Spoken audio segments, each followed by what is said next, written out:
नमस्ते, प्रणाम, हर हर महादेव। स्वागत है हमारे यूट्यूब चैनल में। गला खराश हो गया। बहुत ही प्यारा गीत लाए हैं सोहर चुटकीला नाच गीत। आप लोग सुनिए, अच्छा लगे तो कमेंट बॉक्स में जरूर बताइए। लाइक सब्सक्राइब शेयर जरूर कीजिए। आइए सुनाते हैं।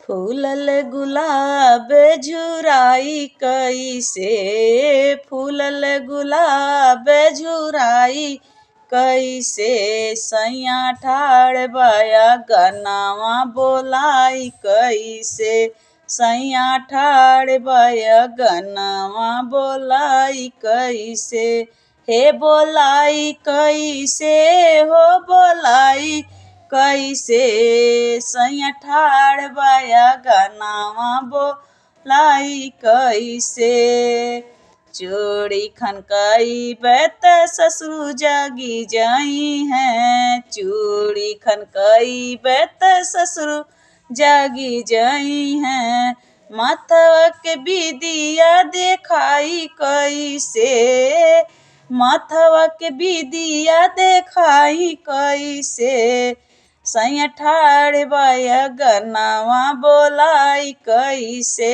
सैया ठाड़ बाया गनावा बोलाई कैसे, चूड़ी खान कई बैत जेठ जागी जाई हैं, चूड़ी खान कई बैत जेठ जागी जाई हैं, माथवा के बिदिया देखाई कैसे, माथवा के बिदिया देखाई कैसे, सैया ठाड़ बाया गनावा बोलाई कैसे, सैया ठाड़ बाया गनावा बोलाई कैसे, फूलल गुलाब झुराई कैसे, फूलल गुलाब झुराई कैसे, सैया ठाड़ बाया गनावा बोलाई कैसे, सैया ठाड़ बाया गनावा बोलाई कैसे।